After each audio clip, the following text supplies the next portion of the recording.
Assalamualaikum warahmatullahi wabarakatuh. Salam sehat sahabat semuanya. Jumpa lagi di channel ini.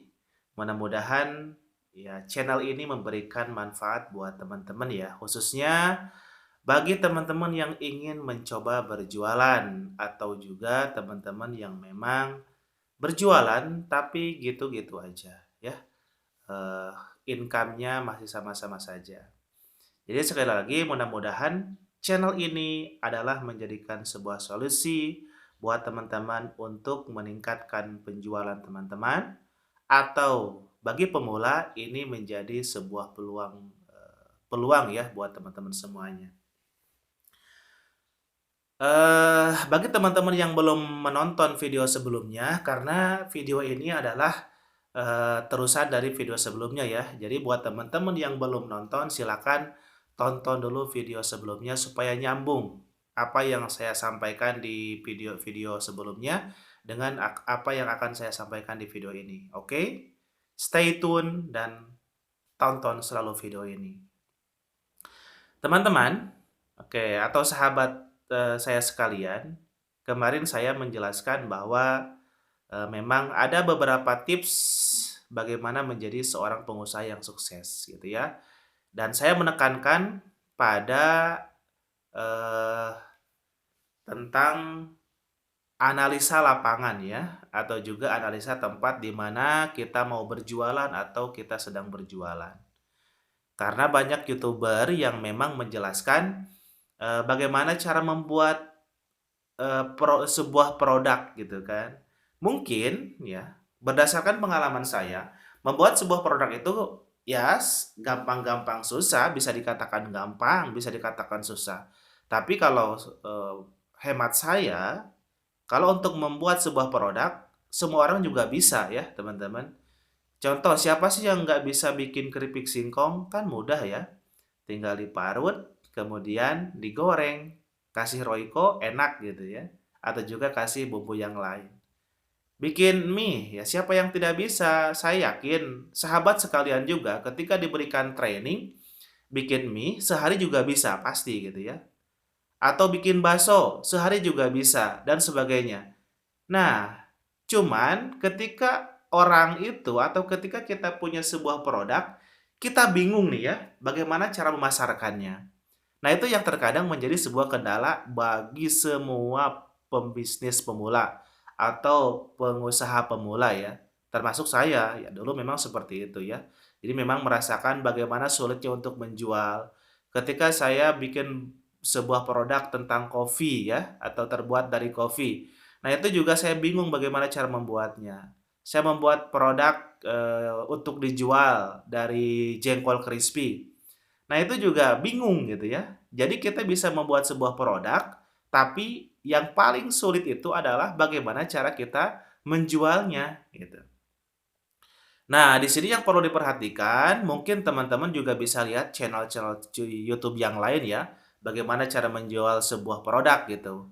Banyak channel atau istilah Sundanya pabalatak lah, channel yang memang bisa kalian tonton untuk menjadi good seller ya, penjual yang baik.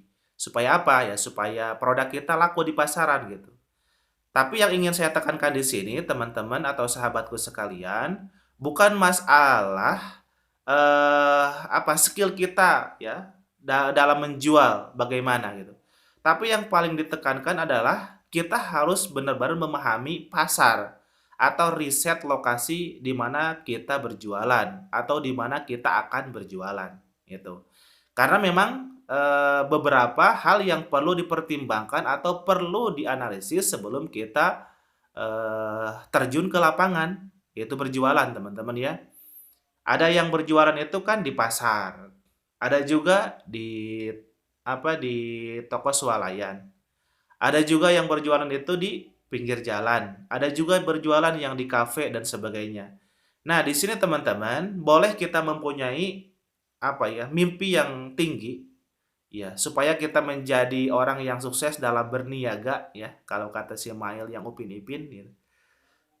Kita bagaimana supaya sukses dalam berniaga?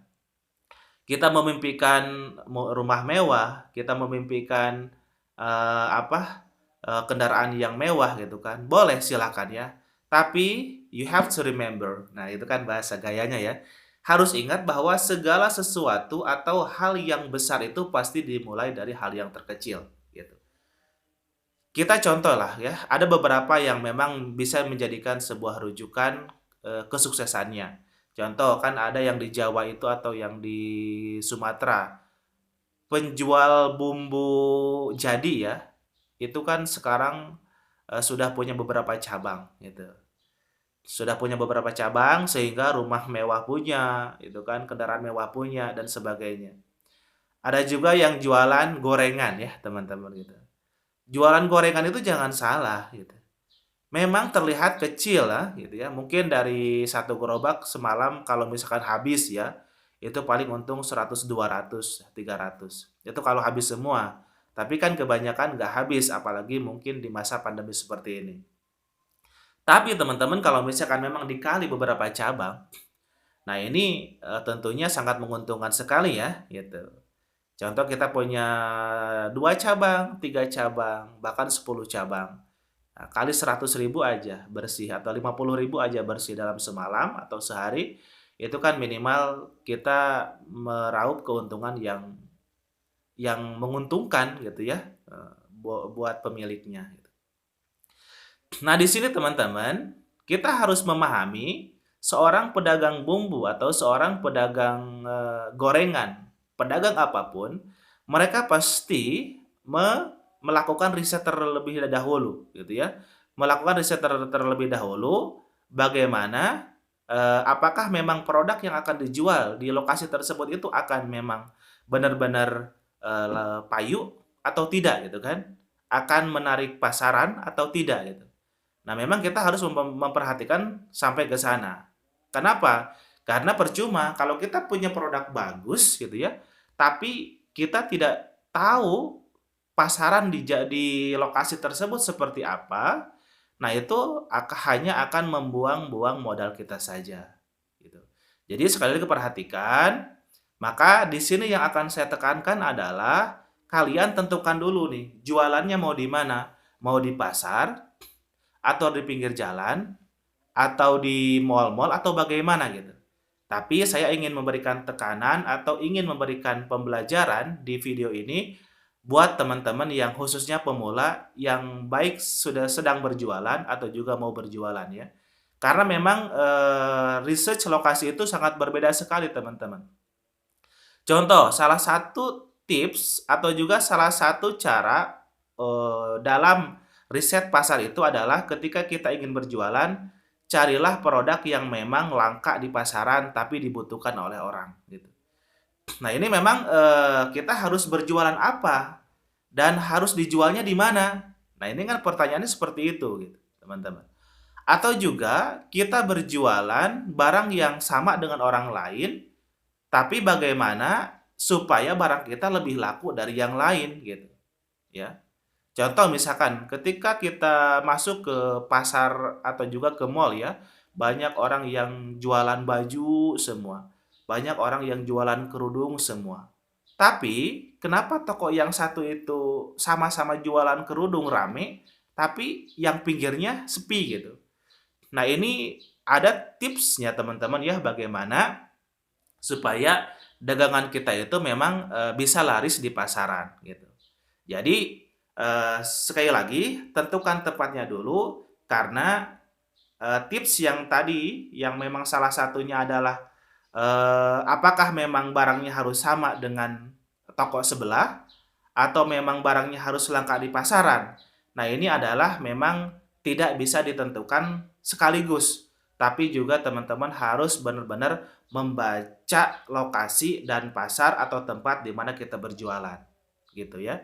Sekali lagi, eh, silahkan teman-teman, bagi teman-teman yang memang sudah berjualan atau juga mau berjualan dan ingin menjadi seorang penjual yang sukses, mudah-mudahan channel ini bisa memberikan manfaat buat teman-teman semuanya. Jadi jangan lewatkan even every single single video ya.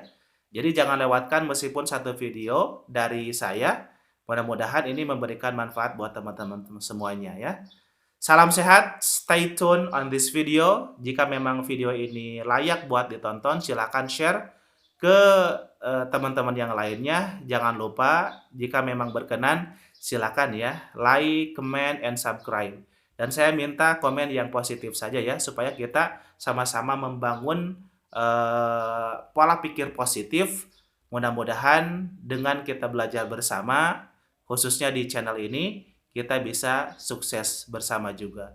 Terima kasih, salam sehat sekali lagi. Assalamualaikum warahmatullahi wabarakatuh.